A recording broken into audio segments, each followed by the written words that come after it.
Ça tourne, ça tourne. Bonjour et bienvenue sur Plume à Papote.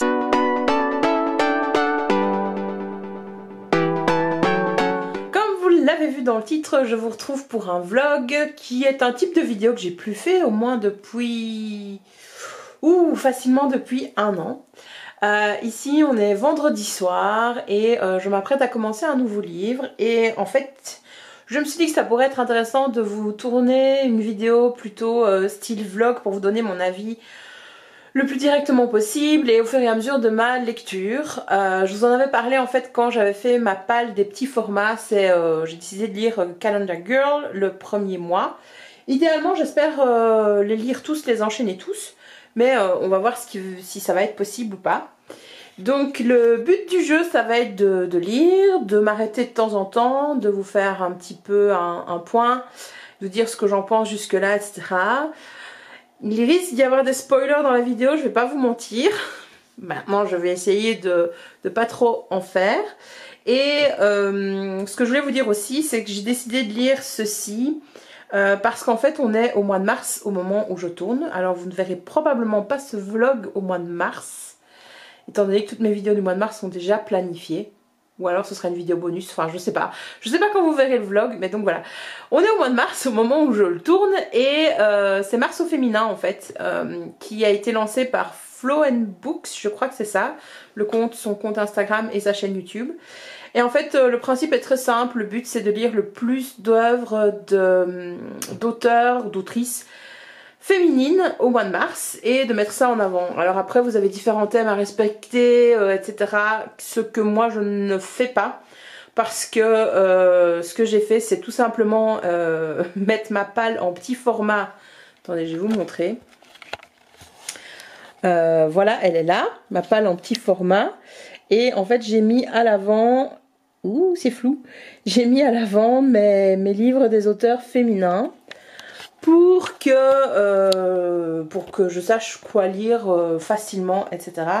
Et Calendar Girl, c'est écrit par une femme, puisque c'est écrit par Audrey Carlan. Donc je vais lire ça. Alors, ça fait 2 minutes 23 que je vous parle, mais je vous ai toujours pas donné le résumé de ce livre que je n'ai pas lu. Donc apparemment on va suivre Mia qui veut devenir comédienne et je pense que Mia ne va pas finir comédienne mais plutôt escort girl. Et je pense donc qu'on suit une mission, un homme par mois. Et donc le mois prochain ça changera. Donc c'est pas une histoire d'amour qui va bien se terminer, je pense. Écoutez, je vais vous dire ça, je vais commencer ma lecture. Alors si j'ai décidé aussi de le faire sous forme de vlog, cet avis, c'est parce que je m'attends pas à grand chose. Je pense qu'on a fait beaucoup de foin autour de cette saga et je m'attends à trouver des trucs absolument cringe, je sais pas le dire autrement, et qui vont me faire bondir en tant que lectrice féministe. Voilà, je sais pas si c'est vraiment une si bonne idée que ça de lire cette œuvre pour Mars au féminin. Mais bon, j'ai lu 2 trucs sérieux, les 2 derniers livres que j'ai lus étaient un peu sérieux et donc là j'ai besoin de me détendre un petit peu, surtout avec ces histoires de coronavirus, etc. et de penser à autre chose et de ne pas me prendre la tête. Donc voilà, écoutez, je vous retrouve tout de suite pour vous donner mon avis. Alors, je vous reprends beaucoup plus vite que ce que je ne pensais. Je suis à la page 14. Je lève déjà les yeux au ciel. Non, bon alors la première page déjà, on commence en fait l'histoire avec le récapitulatif des grandes histoires d'amour de Mia. C'est fait en 3 pages, hein, ça va très vite. Donc elle nous parle de son premier copain quand elle était en secondaire, qu'elle adorait, mais qui avait un petit kiki. C'était à la première page, tu te l'as dit, ok. Donc on est déjà bien dans l'idée que la virilité c'est important, etc. Ok, et puis donc les autres histoires d'amour qui se sont très mal terminées, qui nous sont expliquées très très vite. Et puis page, je sais pas combien, mais très vite, vient déjà donc le métier de call girl et pourquoi elle va se retrouver à devoir faire ça. Mais tout simplement parce que son père est dans la merde et a emprunté de l'argent, trop d'argent à la mauvaise personne, à son ex en fait. Et donc comme Mia va l'aider, je sais pas pourquoi c'est elle qui décide de l'aider, hein, pourquoi le père... Enfin je sais pas. quand on prête de l'argent, normalement, légalement, hein, légalement, t'as une reconnaissance de dette, etc. Enfin bref, c'est que c'était pas légal, forcément, hein, sinon ce serait pas marrant. Mais on voit donc qu'elle parle avec une amie qui est déjà en train de lui dire ouais bah écoute escort girl c'est bien comme métier hein, t'aimes bien coucher, t'aimes bien baiser donc ça va être sympa. Voilà. Mon Dieu. Oui, ça va être sympa. Ça va être sympa cette lecture. Je voulais vraiment me faire le plus de livres possible pour vraiment me faire une opinion parce que parfois les premiers tomes c'est pas très relevé, faut poser le cadre, etc. Et ça n'a pas le temps d'aller en profondeur. Je suis pas sûre, je suis qu'à la page 14 et je sens déjà que je vais galérer pour finir ce livre alors qu'il est tout petit. Et il est vraiment minuscule, c'est écrit ultra grand. Donc ce soir, il y a moyen que je finisse quoi. On va voir, on va voir. Mais je vais vous faire des commentaires énormes. Ça va me prendre plus de temps à mon avis de prendre la caméra et de faire mes commentaires que de lire le bouquin. Tellement je vais lever les yeux au ciel je pense. Bon bah, allez, j'y retourne. Je viens de finir le chapitre 1, que j'ai lu super rapidement. Et donc, en gros, si Mia se retrouve à faire l'escort girl dans l'entreprise, d'ailleurs dans la boîte de sa tante, hein, c'est parce que son père s'est fait tabasser, il est entre la vie et la mort. Et en plus de ça, il y a la dette du survivant. Donc, c'est elle qui doit payer, soi-disant, sa dette. Et si elle ne paye pas, bah, c'est elle qui va se faire tabasser ou sa petite sœur. Bref, l'auteur a pensé à tout pour qu'on comprenne bien qu'elle n'ait pas le choix, absolument pas le choix. Que dire d'autre? Sinon, dans le premier chapitre, on a ce cliché comment ça s'appelle, du relooking à la Miss Détective. Hein, d'ailleurs, c'est une des références du bouquin. Et puis, voilà, on lui parle de sa première mission, du premier truc qu'elle va faire en tant qu'escorte. Et elle est là, ah ouais, c'est trop rapide, j'ai trop peur, etc. Puis 5 minutes plus tard, c'est... Non, c'est bon, elle est déterminée, elle va le faire, quoi. Voilà, c'est un peu beaucoup rapide. Enfin, 2 chapitres sur ces états d'âme, moi, ça m'aurait plu, tu vois. Mais non, on n'aura pas de ça, on n'aura pas ça. Ça va être un livre rapide, hein. Rapide et pas très profond, j'allais dire. Mais bon, allez, j'attaque le chapitre 2. 2 minutes plus tard. Mais... j'ai oublié de dire dans mon intervention précédente que oui, forcément, sa première mission, c'est avec un super beau gosse. Et on se demande pourquoi est-ce qu'il doit faire appel à une escort girl alors qu'il est aussi beau et que forcément, il ne devrait pas avoir à faire appel à ce genre de service. Voilà, merci les clichés. Mais te dire si ça se passe réellement, c'est un beau mec, vraiment, vraiment, vraiment, vraiment, vraiment. Mais style mannequin ou quoi... fait appel à des escort girls, écoute, tant mieux pour lui, mais bon, j'y crois pas trop. Je sens que ça va être rocambolesque cette histoire. Et alors, je vous reprends surtout parce que il y a un truc qui me choque, mais qui m'a choquée. Donc je suis à la page 35. Et donc là, Mia est en train de lire les règles que sa tante donne aux escort girls. Et notamment, elle dit le sexe avec les clients n'est pas inclus dans le contrat. Blablabla. Bla, bla, bla. Mais donc, nous pouvons... oui, ils exigent que les escortes soient sous contraceptif et qu'ils peuvent en exiger la preuve à tout moment. Et donc, la réaction de Mia, c'est... Elle pense vraiment que beaucoup de femmes voudraient tomber enceinte d'un homme qu'elles viennent de rencontrer. Ah, mais oui, je viens de comprendre. Il s'agit d'hommes riches et de femmes stupides. Eh bien, je ne fais pas partie de ces femmes. Merci le jugement, quoi. Enfin, c'est hyper moralisateur, hyper jugeant. Enfin, je sais pas. Je crois que je vais aller lire, moi, Christiane F. Je crois que je me suis trompée de livre. Je me suis trompée de livre, je vais le massacrer. Je vais le massacrer et je vais en parler en mal. Ou peut-être pas, peut-être que ça va changer. Allez, on persévère. Hey, on est samedi matin et je vous retrouve au même endroit. J'ai lu un petit peu ce matin, mais je vous en ai pas parlé. J'ai pas tout de suite pris, j'ai lu... enfin, la caméra, j'ai pas tout de suite pris la caméra. Et j'ai lu un chapitre avant d'aller faire un petit peu de sport. C'est pour ça que je suis un petit peu rouge. Que dire? Je suis à la moitié du bouquin en fait, je suis à la page 101 sur 210, je suis au chapitre 5 et il y a 9 chapitres. Aucune surprise dans ce bouquin, voilà, je ne suis absolument pas surprise. Je me sens absolument pas baladée. L'écriture est efficace dans le sens où si je l'avais lu d'une seule traite. Hier j'ai abandonné ma lecture parce que j'étais fatiguée. Mais en gros ce bouquin peut être lu en moins de 2 heures facilement. Donc pour une lecture de plage par exemple c'est parfait. Ou une lecture de confinement au coronavirus par exemple. Mais j'ai quand même, je suis qu'à la moitié, mais j'ai plein de petits soucis avec des détails. Et je dois dire que si ces détails que je relève me posent problème et que c'est réellement la pensée de l'auteur, elle ne m'est pas du tout sympathique. Voilà. Il n'y a pas souvent où j'aime pas les gens. Je ne l'ai jamais rencontré, donc je la juge sur un de ses écrits. Et c'est pas que c'est pas bien, mais j'ai pas toute la vision, etc. qu'il faut. Mais il me semble que cet auteur, cette autrice, elle est un petit peu... pas vénale, mais un petit peu superficielle. Voilà, superficielle, c'est le mot que je cherchais. Je veux dire shallow en anglais. En gros, dans la première partie, donc Mia se retrouve escort girl. On n'en met absolument pas en cause ce métier, cette obligation qu'elle a quand même de se prostituer, parce que c'est de la prostitution, même si sur son contrat on ne l'oblige pas. On sait qu'elle va passer à la casserole, hein, on sait qu'elle va se prostituer. Ça passe crème parce que le mec est hyper beau et qu'on comprend pas pourquoi il doit faire appel à une escort girl, et que finalement il fait seulement appel à une escort girl pour faire en sorte que les croqueuses de diamants qui sont après son héritage et après sa fortune ne lui courent pas après. Donc déjà on a le truc qui est romancisé à fond. Je sais pas si c'était un vieux de 80 piges, bedonnant... Enfin, si c'était Weinstein, l'histoire serait déjà totalement différente, quoi. Pff, voilà.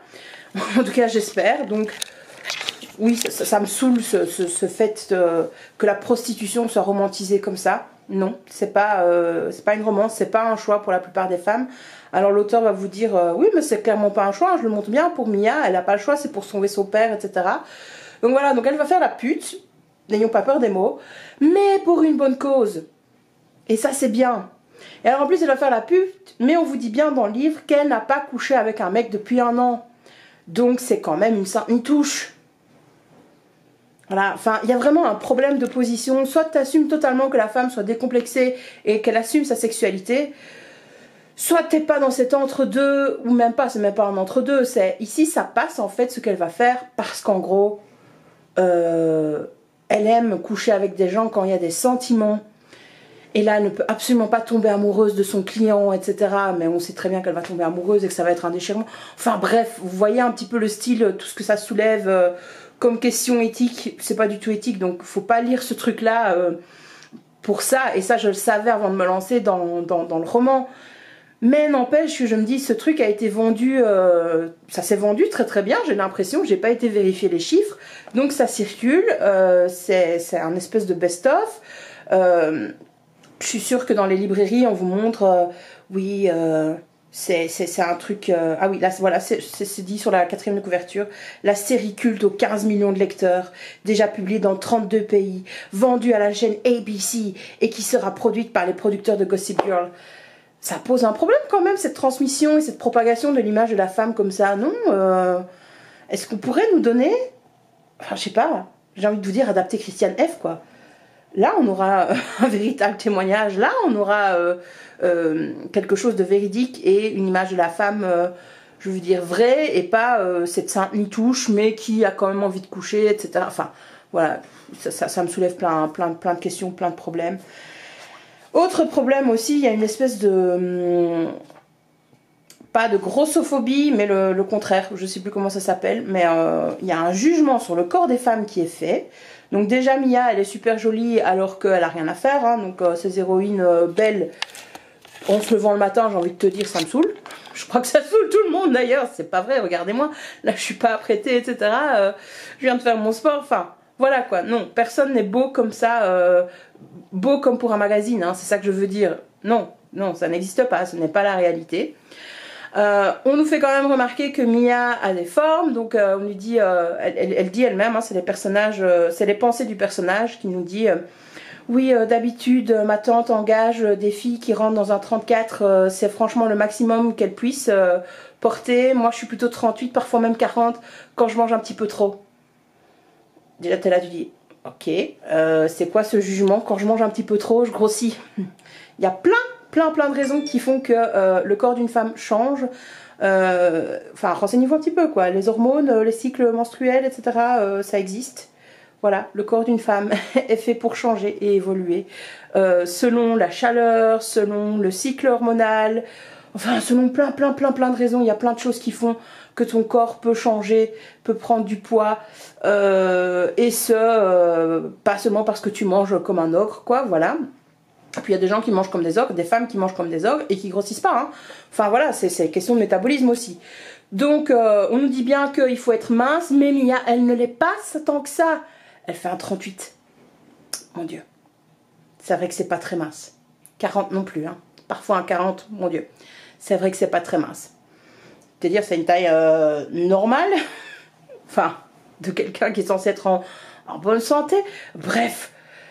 Le jugement de valeur qui est là, et puis alors quelques pages plus loin, ou même juste la page d'après, on nous dit bien, on nous décrit deux croqueuses de diamants, déjà j'aime pas ce terme, hein, croqueuse de diamants, mais qui viennent s'intéresser à son compagnon, Wes, enfin son client, pardon, c'est pas son compagnon, et dire oui, elles sont squelettiques, elles sont maigres, poitrine refaite, etc. Voilà, et alors à chaque fois que tu rencontres un personnage féminin dans ce bouquin, parce que dans le chapitre 4, le chapitre précédent, elle en rencontre un aussi.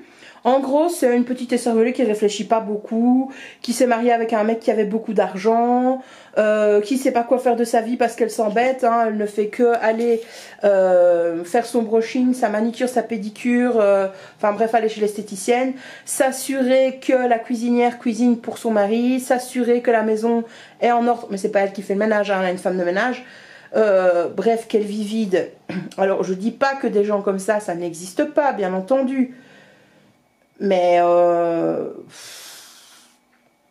est-ce qu'on peut nous proposer un personnage féminin avec un petit peu de charisme? Voilà.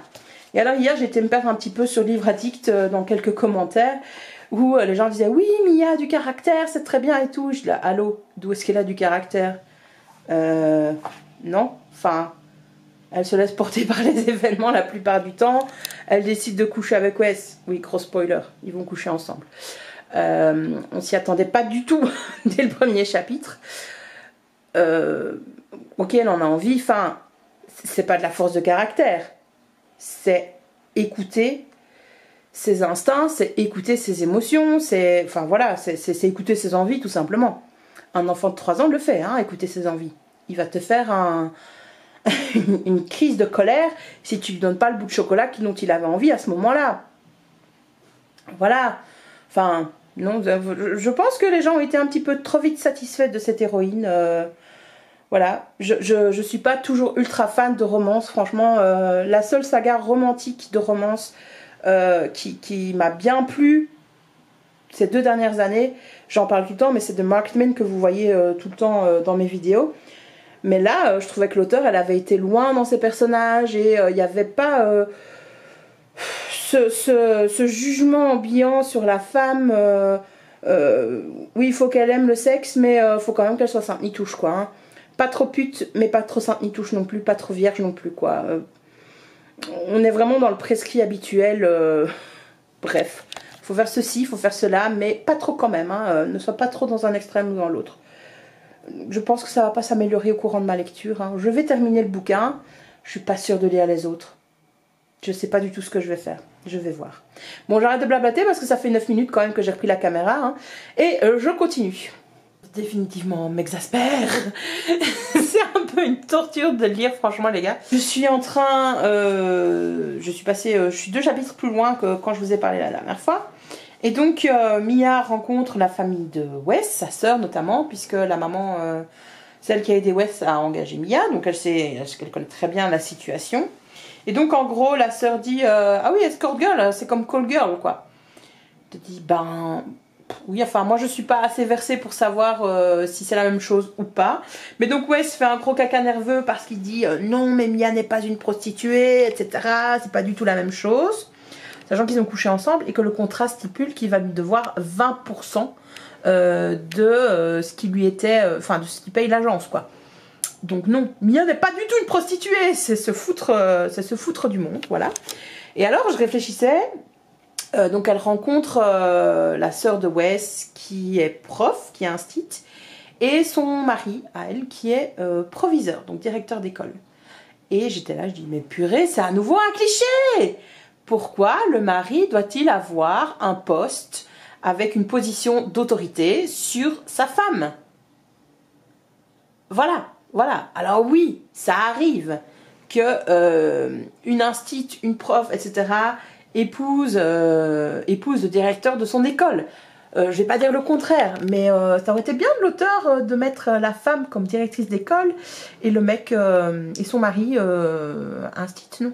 Non, je sais pas, voilà. Pourquoi est-ce que l'homme doit avoir une espèce de position d'autorité sur sa femme? Je ne sais pas, bref.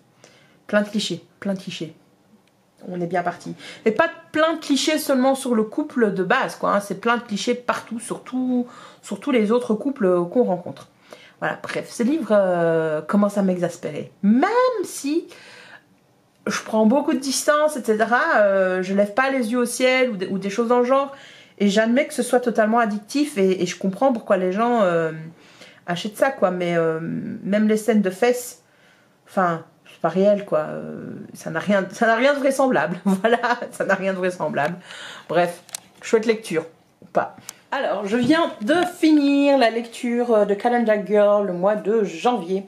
Qu'est-ce que j'en ai pensé? Ça filme ou pas? Qu'est-ce que j'en ai pensé? Alors, avant de vous dire ce que j'en ai pensé de manière générale, je vous ai pas repris au fur et à mesure de ma lecture parce que sinon, j'aurais blablaté toutes les 5 minutes tellement il y avait des trucs qui m'agaçaient. Mais, donc j'ai corné les pages, j'ai fait un truc... Oui, j'ai corné les pages. Voilà.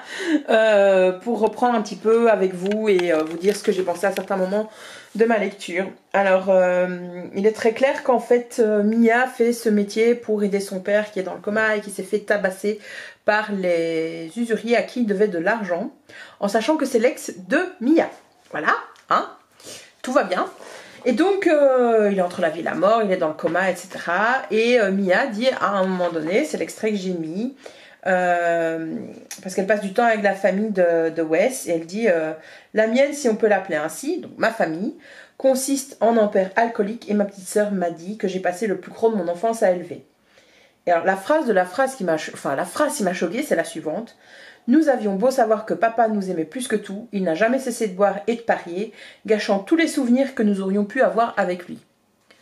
J'ai envie de dire, mais pourquoi est-ce que tu te prostitues si ce mec, tu n'en as pas un seul bon souvenir avec lui? Voilà.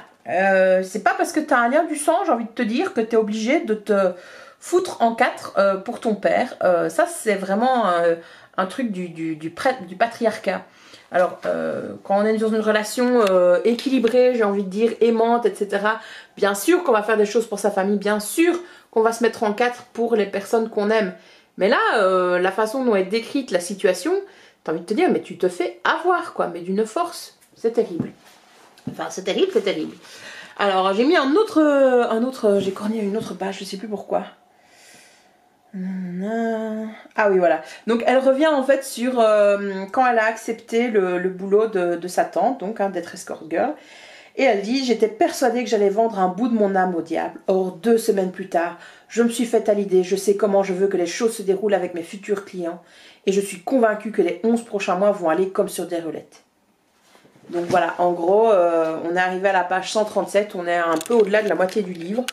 Et l'auteur nous fait passer qu'en fait, la prostitution, le fait d'être escort girl, ça passe crème, quoi. Hein. C'est Mia qui a toutes les rênes en main et qui va prendre toutes les décisions. Eh bien, c'est faux. C'est une illusion, puisque sa tante va lui dire, tu dois aller là, là, là, et tu dois faire ça, ça, ça. Et le client, après, va lui dire, voilà ce qu'il veut exactement comme type de femme, il va l'habiller, etc. Donc, c'est une poupée Barbie, c'est une poupée, hein, même pas Barbie, c'est une poupée pour un client, pour un adulte. C'est cool, mais l'auteur nous fait passer ça comme un truc, comme une opportunité pour Mia, quoi, comme une opportunité pour elle, un truc de dingue, et comme quoi elle a accepté l'idée et qu'elle est totalement consentante. Sauf qu'elle n'est pas totalement consentante, puisqu'elle le fait pour des raisons financières, et c'est la seule solution qu'elle a trouvée pour se débarrasser des gens qui ont quand même mis son père dans le coma, quoi. Et alors, il y a un moment donné, il y a une rencontre avec une actrice qui est fortement inspirée par Mia et on a droit à une petite scène de jalousie, etc.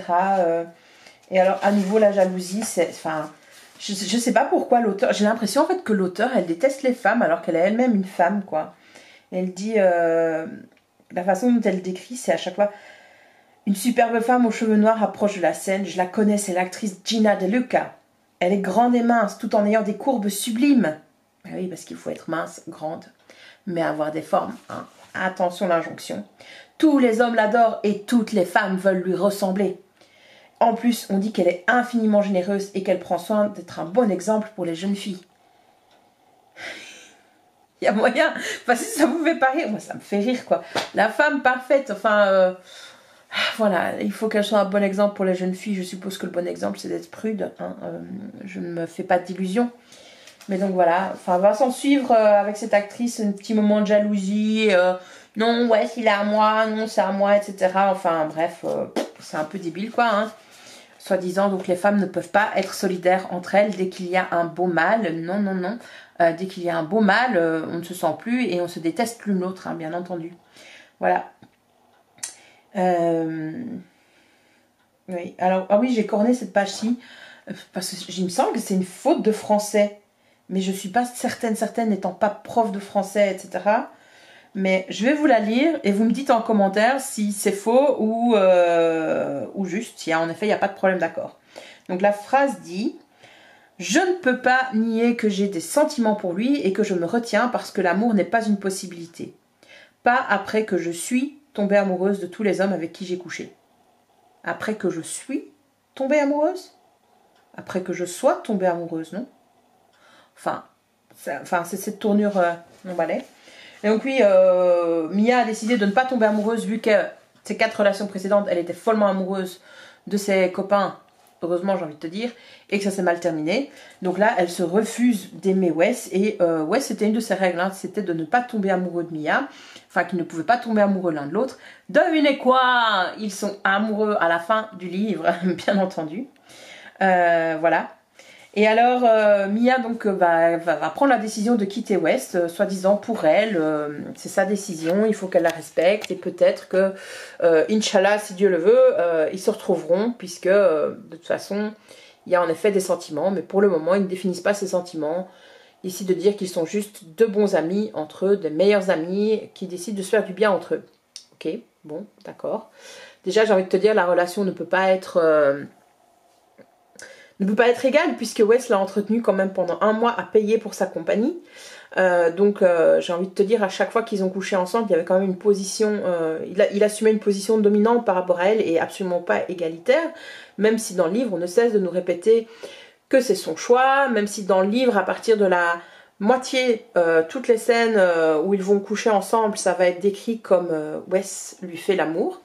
Donc là aussi il y a une transition pas subtile, j'ai envie de te dire, puisque tu la vois venir, fait que non, c'est pas du sexe, hein, y a des sentiments qui sont mêlés, etc. Donc tout de suite ça passe beaucoup mieux, hein, et c'est beaucoup plus légitime. Voilà, je savais que ça allait se terminer comme ça. Et encore une preuve d'un jugement de l'auteur.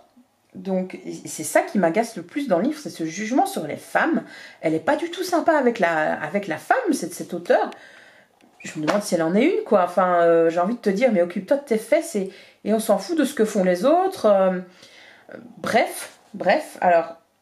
Donc, Mia a fini son contrat avec Wes. Donc, elle a 3 jours avant d'entamer le nouveau contrat. Et donc, elle a toute une série de rendez-vous chez l'esthéticienne, manicure, pédicure, etc. Donc, déjà, on a une petite description comme quoi aller chez l'esthéticienne, c'est autant dire chez le bourreau. Tu te dis, ok, bon... Enfin, il faut mettre tout en commune mesure, quoi. C'est aller chez l'esthéticienne. Alors ok, il y a des trucs qui vont un peu plus mal que d'autres, mais tu t'es jamais fait torturer, meuf, hein. Un peu de respect, j'ai envie de te dire. Et donc, elle doit totalement se faire épiler. C'est la volonté de son prochain client, donc épilation intégrale. Donc elle dit, heureusement j'ai le droit de garder le duvet sur mes bras, quant au reste, bye bye. Je n'avais jamais eu droit à une épilation intégrale. D'abord, l'esthéticienne, cette sadique, couvre chaque millimètre de mes parties intimes avec de la cire brûlante. Et lorsqu'elle refroidit et qu'elle durcit, elle appuie sur ma peau pour arracher tous mes pauvres petits poils, me laissant davantage comme une petite fille que comme une femme. Alors oui, c'est vrai. tu es imberbe. Bon, ben, certaines personnes aiment ça, peu importe les raisons. Mais donc, le paragraphe après que je n'aime pas, et qui me fait hurler, c'est déprimant et je ne comprends pas pourquoi des femmes font ça volontairement si elles ne sont pas payées une fortune. Je sais ce que j'y gagne, moi, c'est quoi leur excuse à elles? Alors, j'ai envie de te dire, est-ce qu'on peut laisser la paix aux femmes avec leurs poils, qu'elles en veulent ou qu'elles n'en veulent pas? J'ai envie de te dire que quelqu'un s'épile de manière intégrale, une de mes collègues, une de mes amies, je veux dire, j'en ai rien à foutre, je n'en sais rien puisque je ne vois pas cette personne à poil ou sans ses poils. Donc j'ai envie de te dire, elle fait un petit peu ce qu'elle veut, non? Pourquoi est-ce que cet auteur, parce que l'auteur juge, enfin, dire c'est la narratrice soi-disant, etc. Mais c'est quand même l'auteur qui a écrit ces lignes-là, hein, qui fait dire ça à sa narratrice et à son personnage principal. Qu'est-ce qu'on en a à foutre, quoi? Voilà, si quelqu'un a envie de s'épiler intégralement, ben, grand bien lui fasse. À partir du moment où c'est son choix, etc., j'ai rien à dire, et même si c'est... Enfin, si c'est pas son choix et que ça lui est imposé pour X raison Y, comme ça l'est pour Mia, bien entendu que on peut aider la personne, etc. Mais en quoi est-ce que aller porter un jugement de valeur sur le fait que cette personne s'épile, ou au contraire pas du tout, va aider? Voilà. Je ne sais pas. Je ne sais pas. Voilà. J'ai donc fini ce livre. Ça m'a fait pas lever les yeux au ciel, mais je me suis dit, mon Dieu, mais où est-on? On est en 2020. Ça a été publié en 2017, je pense, la première fois. Donc c'est vrai que c'était avant MeToo, etc. Avant Balance ton porc. Je sais pas si ce serait publié tel quel encore maintenant. J'ai un doute, j'ai un gros doute, voilà. Alors, je me dis que je vais avoir le même raisonnement pour les futurs tomes que j'ai en ma possession. Je vais quand même me lancer dans la lecture des autres tomes pour voir si ça évolue ou si c'est juste le début, le cheminement et la mise en place. Mais voilà, parce que parfois avec certaines séries romantiques, on a des surprises comme ça. Je pense notamment à la série, comment ça s'appelle? La confrérie de la Dague Noire de J.R. Ward, où c'est une série beat lit romantique où au début, j'ai envie de te dire, mon Dieu, dans quoi est-ce qu'on s'embarque? Il y a beaucoup de clichés, etc. Et en fait, plus tu avances dans les tomes, plus il y a un renversement de situation, etc. Et un changement de valeur, carrément, même. Donc ça, c'est intéressant. J'espère que c'est ce qui va se passer avec Calendar Girl et que l'auteur ne va pas nous offrir ces mêmes pensées encore et encore, ces mêmes pensées vraiment anti-femme, anti-féministe. J'ai pas d'autres mots, ultra jugeante, voilà.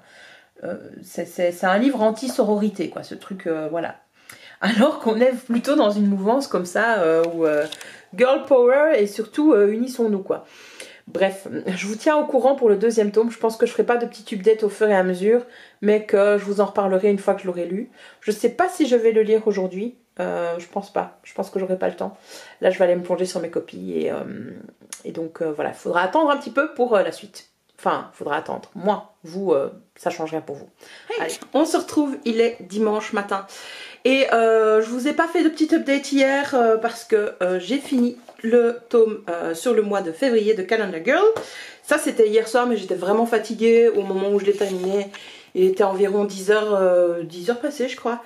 Et je fatiguais, donc je me suis dit je vais raconter des bêtises, donc je vais pas faire d'update. Et ce matin, en me levant, bon, j'avais lu un chapitre hier soir. Et j'ai terminé ce matin en 1 heure à peine, j'ai lu le mois de mars. Et donc je vais vous en parler de tous les deux maintenant, de la manière la plus précise possible et la plus concise possible, pardon, parce que je pense que le vlog est déjà hyper long. Alors, au mois de février, Mia rencontre Alec Dubois, ça on le savait dans le tome précédent. J'ai pas du tout aimé ce tome qui m'a encore plus choqué que le premier si c'était possible. Enfin, il y a des trucs qui se passent là-dedans qui m'ont fait hurler. Alors, je reprends mes petites pages cornées. Voilà, alors oui, donc Mia retrouve un client alors qu'elle a des sentiments pour Wes et que Wes a des sentiments pour elle. Elle se dit que donc elle va le retrouver dans 12 mois, enfin dans 11 mois. Et elle dit nous allons rester amis avec Wes et voir ce qui se passera par la suite. Il sait que je dois faire ce travail pour sauver mon père et je ne veux pas faire vœu d'abstinence tant que ce n'est pas fait. Maintenant que j'ai goûté à la passion que Wes m'a fait découvrir, je ne peux plus m'en passer, mais je suis prête à passer à autre chose et à quelqu'un d'autre. Et c'est ce que je vais faire. Voilà, personnellement, voilà, l'auteur ne m'en dit pas assez pour comprendre les motivations de Mia qui font que elle puisse comme ça, alors que c'est la première fois qu'elle a une relation soi-disant équilibrée avec un homme qui va pas mal se finir. Enfin, voilà, je comprends pas suffisamment les motivations, il n'y a pas assez de détails, etc. Alors, oh oui, oui. Alors ça, je vais vous en reparler avec le tome de mars aussi. Donc, Mia a quelques conversations avec sa sœur qui a 19 ans, donc qui est majeure, mais dont Mia s'est occupée depuis qu'elle était toute petite. Et franchement, elle a des trucs hyper directifs. Enfin, franchement, c'est absolument aberrant. Par rapport à ses études, il dit non mais tu peux pas faire croque-mort, enfin tu peux pas faire médecin légiste, c'est horrible, tu vas travailler avec des cadavres, t'es trop pure pour ça, etc. J'ai envie de te dire, laisse les gens faire ce qu'ils ont envie de faire, voilà. Même si tu t'inquiètes pour la personne, hein, ça je peux entendre, te dire oui mais c'est un métier difficile ou quoi, enfin il y a d'autres façons d'exprimer tes inquiétudes, plutôt que de dire à la personne ne fais pas ça, c'est la pire erreur de ta vie. Et alors, à la page suivante, c'est la page 114 du tome 2, donc... Non, il est spécialisé. Donc elle a rencontré, donc la petite sœur de Mia a rencontré un gars qui a 1 an de plus qu'elle. Et alors elle dit, ça me plaît, ça veut dire que c'est un intello. Je suggère à ma petite sœur de faire le premier pas et elle panique car il est hors de question qu'elle demande à un mec de sortir avec elle, ce dont je suis plutôt fière. Si tu comprends pas quel est le problème pour moi, voilà. Et alors attends, ça s'aggrave à la phrase suivante. Cependant, je suis encore plus fière qu'à 19 ans, elle soit toujours vierge. Si ça te fait pas lever les yeux au ciel, je t'invite à lire des ouvrages féministes, à suivre tout simplement la chaîne de Ninon de Opaline, les carnets d'Opaline, hein, pour faire ta culture générale sur le féminisme, parce que je vais être impolie, mais bordel, comment est-ce qu'on peut en 2000, je pense que ça a été écrit en 2015 et publié en français en 2017 pour la première fois, comment peut-on écrire des trucs pareils? D'où est-ce qu'une femme ne peut pas faire le premier pas et ne peut pas aller draguer un homme? On est encore dans des clichés comme ça? Allô? Allô? Et il y en a tout du long du bouquin. C'est juste horrible, horrible, horrible. Et puis alors, si on pouvait arrêter de vénérer cette virginité chez la femme, hein, ça c'est un reliquat du patriarcat qu'il est temps de foutre à la poubelle et aux ordures, hein, on passe même pas au recyclage, on l'enterre mais très loin. Est-ce qu'on peut arrêter de vouloir absolument contrôler la sexualité des femmes? Parce que c'est de ça qu'il est question avec cette virginité qui est importante chez la femme, rappelons-le. Hein. Chez un homme, être vierge, c'est quand même une autre chose. C'est même carrément peut-être parfois honteux. Hein. Donc, voilà. Voilà, ça me saoule, ça me saoule. Voilà. Donc dans ce deuxième tome, Mia rencontre Alec. Ça se passe mal tout de suite dans le sens où Mia est maladroite et donc elle a besoin d'être sauvée par Alec. Elle se tord la cheville et tout, donc il est obligé de la prendre dans ses bras et de l'emmener dans son lit. Et bien entendu, blablabla. C'est un artiste, donc ça explique certaines choses, certaines de ses... je veux dire, pas de ses pulsions, mais certains de ces trucs un peu bizarres. Enfin bref, d'ailleurs, la façon dont l'auteur décrit le processus artistique d'un artiste, justement, je pense pas que ce soit véridique à fond, mais bon, on peut encore passer là-dessus. Et alors, en fait, donc, Alec, il a l'habitude, en fait, de demander à Mia d'abord de poser pour des photos. Souvent, elle est nue pour ses photos, mais elle est payée pour ça en plus. Il dit, bon... À partir du moment où on a admis qu'elle était escort girl, voilà, hein, c'est plus trop le truc qui va poser problème. Et puis un jour, donc Mia pénètre dans l'atelier de l'artiste. Elle se rend compte qu'il y a un autre homme qui est là, qui est pris en photo par l'artiste, par Alec. Cet homme est en érection, en train de se masturber. Toi déjà t'es là, tu dis oui, non, enfin c'est pas... La moindre des choses quand même c'est de prévenir, non?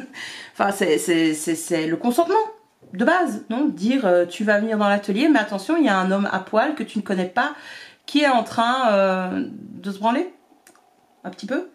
Et puis le gars, l'artiste, hein, il trouve totalement normal de demander à Mia de poser nue à côté de cet homme et de faire semblant d'avoir des rapports. Faire semblant, mais ils doivent quand même se toucher. Il y a une description quand même extrêmement crue.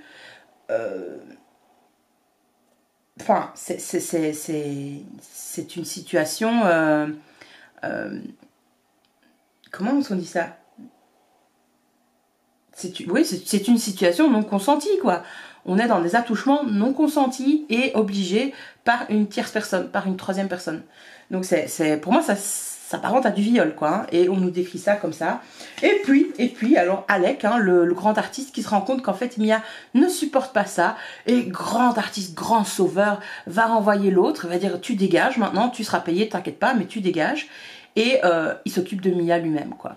Il dit oui, j'ai bien compris que ça te plaisait pas, mais on va faire l'amour ensemble et c'est ça que je vais prendre en photo et blablabla et blablabla et blablabla.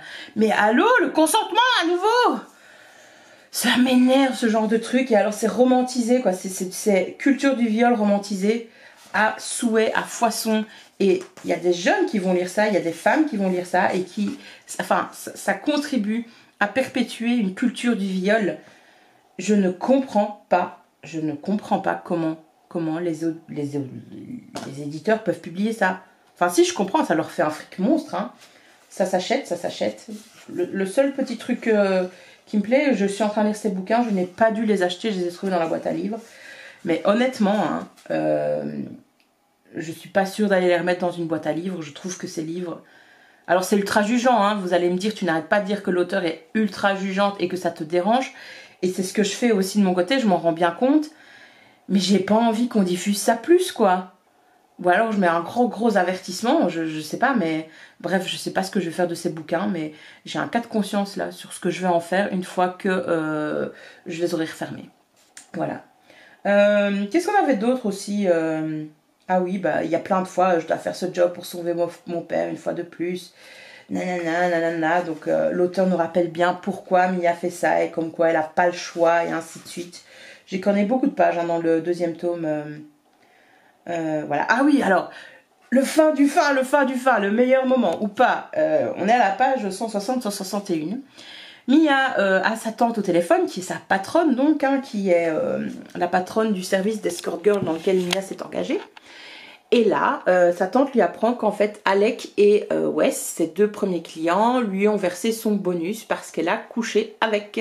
Et dans le cas d'Alec, elle s'est mise à poil pour... elle a pas seulement couché avec, elle s'est mise à poil pour ses œuvres. Et donc ça, c'était dans son contrat. Donc puisque soi-disant, c'est pas des contrats de prostitution, c'est des escortes, donc il n'y a pas de sexe qui est engagé. Mais si sexe il y a, les clients s'engagent à verser 20% en plus de la somme totale. Donc bonus, voilà. Et alors Mia nous fait une crise par rapport à ça, quoi. Parce que Wes a payé pour le sexe, ce qui était convenu dès le départ. Hein. Et donc, elle est là, attends, Wes et Alex m'ont payé pour du sexe? Et c'est quoi cette merde? Enfin, et donc elle est totalement chamboulée par rapport à ça. Elle est même en colère qu'il l'ait payé. Elle va te dire, mais meuf, c'était convenu dès le départ. Et on n'arrête pas de nous répéter que tu as besoin de fric pour sauver ton père. Donc là, tu as au moins 40 000 boules en plus. Et non, ça lui convient pas. Alors, je comprends qu'en effet, elle soit chamboulée par rapport à ça. Parce que elle prend peut-être conscience qu'en effet, elle s'est vraiment prostituée et ainsi de suite. Mais l'auteur nous décrit pas ça comme ça, quoi. Hein. Pas ça du tout, c'est pas du tout les enjeux qu'elle nous met là-dedans, quoi. Et donc, elle appelle directement Wes, elle lui fait toute une crise, parce qu'il l'a payé, quoi. Elle dit, tout n'était qu'un mensonge qu'entre nous, comment est-ce que tu as pu faire ça Et donc, l'autre qui est bien gentil, ou pas, genre, c'est pas trop, il a, tu l'as pas reçu, oh mon Dieu, je suis désolée, est-ce que ton père va bien Je paierai tout ce que tu veux, dis-moi que tu vas bien, Mia donc... Voilà, et donc lui il est totalement désolé, il veut l'aider, d'où le fait qu'il l'ait payé, même si à la base, hein, comme je vous ai déjà dit, cette relation me pose vachement question, quoi. Hein.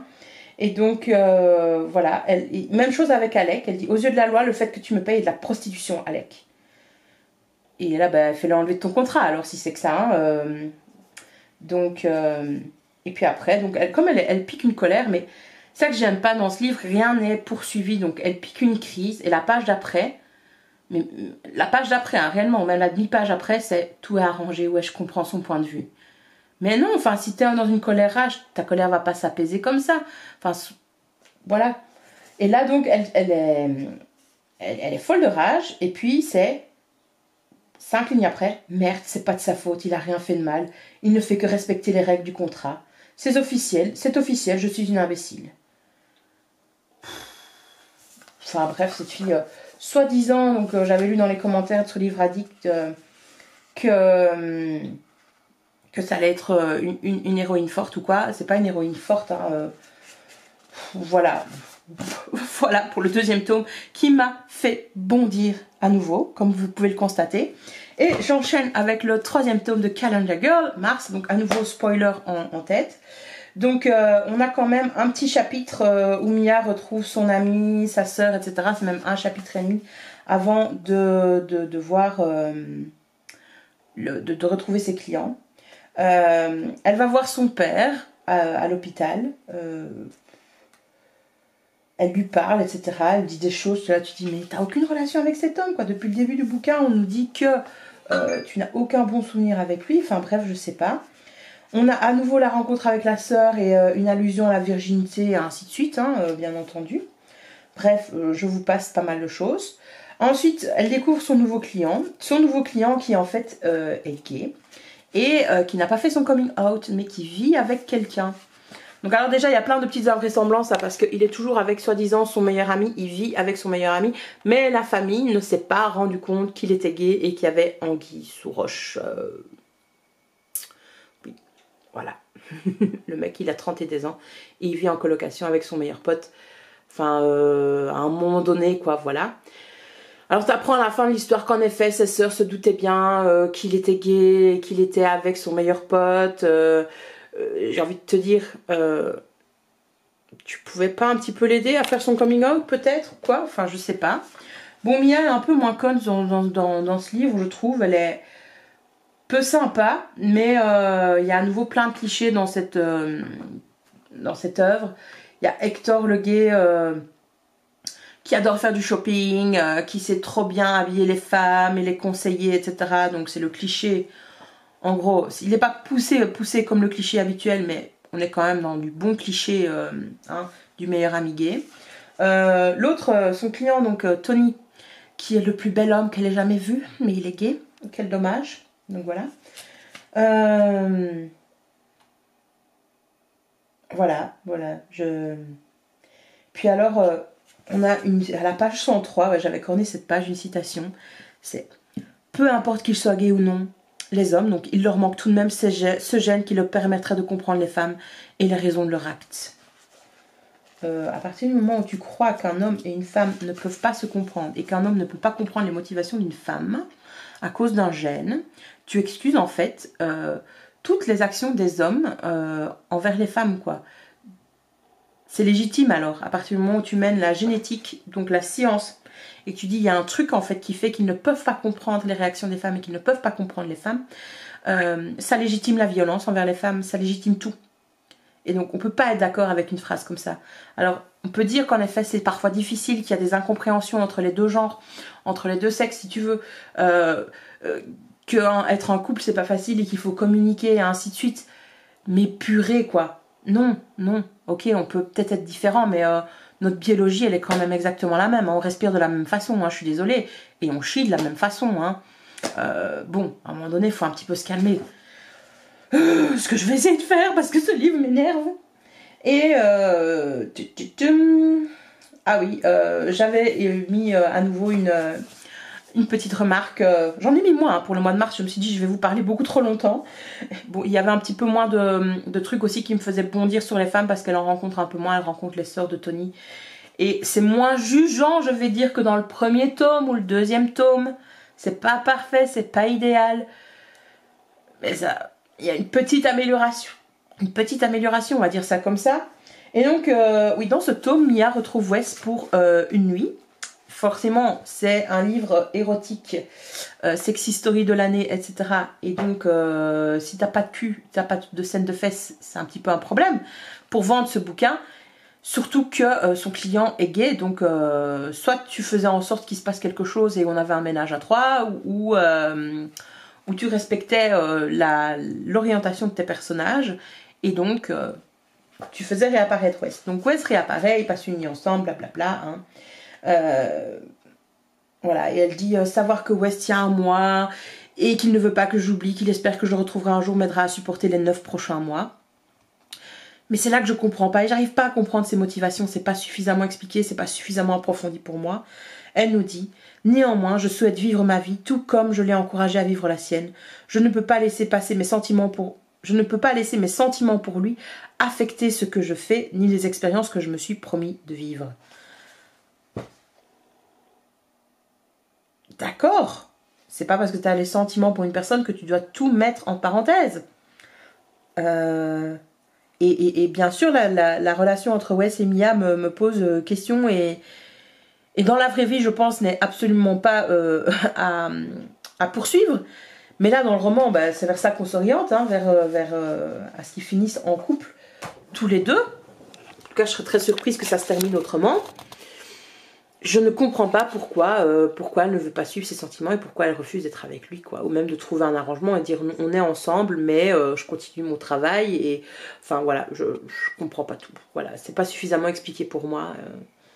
Autant il y a des trucs, je me dis ouais, bah là, faut pas s'attarder plus parce que là, l'auteur m'agace, la narratrice m'agace, mais là, non, je comprends pas. Voilà, je ne comprends pas. Donc ceci termine le premier cycle. En fait, j'ai vu que les éditions françaises et anglaises, elles avaient divisé le premier tome. Que l'auteur, en fait, il y a une intégrale des 3 premiers tomes qui se sont mis ensemble. Et d'ailleurs, il y a seulement des remerciements à la fin du mois de mars. Donc c'est que l'auteur avait vraiment écrit les 3 premiers, janvier, février, mars, comme s'ils devaient être publiés ensemble, en fait. Et pas dans des tomes différents. Alors, c'est pas du tout concluant pour moi, hein, cette lecture, comme vous avez pu le constater. Je vous parle beaucoup et de trucs qui m'horripilent. Je pense que j'ai pas encore dit un seul truc positif sur ce bouquin. Je vais quand même lire le mois d'avril aujourd'hui et je vais vous en parler parce que c'est le début du tome suivant et je me dis que ça me permettra de lire un tiers du tome suivant, de constater s'il y a une amélioration ou pas du tout. Je vais bien voir, j'y crois pas trop, mais voilà. Et j'arrêterai les frais après ce mois d'avril si je ne vois pas d'amélioration et voilà. Et je sais pas ce que je vais faire de ces livres, hein, par contre, je sais pas du tout. Dites-moi en commentaire ce que je devrais en faire. Parce que brûler des livres, censurer des livres, je suis pas du tout pour. Mais mettre des livres de cet acabit dans des mains de personnes non averties, ça me pose question. Franchement, je suis face à un dilemme là. Voilà, donc dites-moi en commentaire ce que je suis censée faire avec ces bouquins maintenant que je les ai pris dans la boîte à livres. Merci. Merci pour toute solution que vous me proposez. Hey, on est toujours dimanche matin et j'ai fini de lire le 4e tome de Calendar Girl, donc le mois d'avril. Je vais pas passer en revue toutes les pages que j'ai cornées parce que ça va être de la redite des tomes précédents et je pense que le vlog est suffisamment long comme ça. Mais je vais arrêter les frais ici. J'ai lu 4 tomes sur les 12, de quoi de me faire quand même une assez bonne idée de ce qui m'attend. Dans la suite, clairement cette œuvre, selon moi, est remplie de défauts. En tout cas, de beaucoup de préjugés que, en tant que femme, je ne peux pas admettre en tant que femme féministe. Voilà. Et ça me plairait bien de lire des romances qui tombent pas dans ces clichés, dans ces mêmes clichés que dans Calendar Girl, dans ces mêmes jugements. Alors certes, quand on choisit une œuvre comme ça, on sait à quoi s'attendre, c'est pas pour la beauté de l'histoire, j'ai envie de te dire. On sait comment ça va se terminer et c'est bien, hein. Donc ça c'est efficace. Mais c'est tout l'à côté et ces réflexions tout au long de la saga qui m'agace vraiment. Voilà, Mia, on a beau dire, cette narratrice est vachement pas prude, parce qu'elle a des relations sexuelles, etc. et qu'elle s'en excuse pas, mais voilà, elle a une éducation, des avis bien arrêtés sur certaines choses qui ne me plaisent pas. Et je pense que ça reflète une certaine partie de valeurs qui voudraient peut-être mieux abandonner, qui ont lieu avec le patriarcat et qui selon moi ne sont ni bonnes pour les femmes ni pour les hommes. Voilà. Si vous voulez en savoir plus, je vous invite à aller regarder des vidéos sur le féminisme, sur ce que c'est le féminisme, etc. Je peux vous conseiller la chaîne en tout cas des carnets d'Opaline dont je vous ai déjà parlé il y a quelques minutes. Voilà, n'hésitez pas à aller y faire un tour. Et si vous avez une saga, une romance à me conseiller qui est un peu plus féministe, je me demande si ça existe une romance féministe. Ça m'intéresse, voilà, j'aimerais bien lire ça. Sur ce, je vais aller regarder justement quelques vidéos du féminin... Comment ça s'appelle? Du Féminin Book, oui je crois que c'est comme ça que ça s'appelle, qui est mis en place par toujours les carnets d'Opaline, hein, donc Ninon. Et en fait chaque jour sur YouTube il y a une vidéo qui sort et qui parle d'une œuvre ou d'un auteur, etc. Féministe, et c'est vachement intéressant. Et ça va me faire du bien après ce ramassis de bêtises patriarcales là-dedans. Voilà. Bon ben, je peux dire en tout cas que ce test n'était pas très concluant. Mais si le vlog vous a plu, n'hésitez pas à le liker, à commenter. Merci d'avoir regardé jusqu'au bout mes commentaires sur Calendar Girl. Et si vous avez aimé la série Calendar Girl, je ne vous critique absolument pas. J'aurais dû le dire avant. Mais voilà, moi il y a des choses que en tant que lectrice, je ne peux pas admettre dans cette saga, que je peux pas cautionner tout simplement. Voilà. Mais je comprends totalement que des gens aient aimé ce bouquin parce que c'est efficace, hein. Voilà, j'en ai lu 4 depuis vendredi soir, je pense. Donc voilà, ça se lit très très rapidement, c'est efficace. Ça, on ne peut pas lui enlever, en effet. Sur ce, je vous laisse. N'hésitez pas à vous abonner à la chaîne et je vous dis à la prochaine. Bye bye!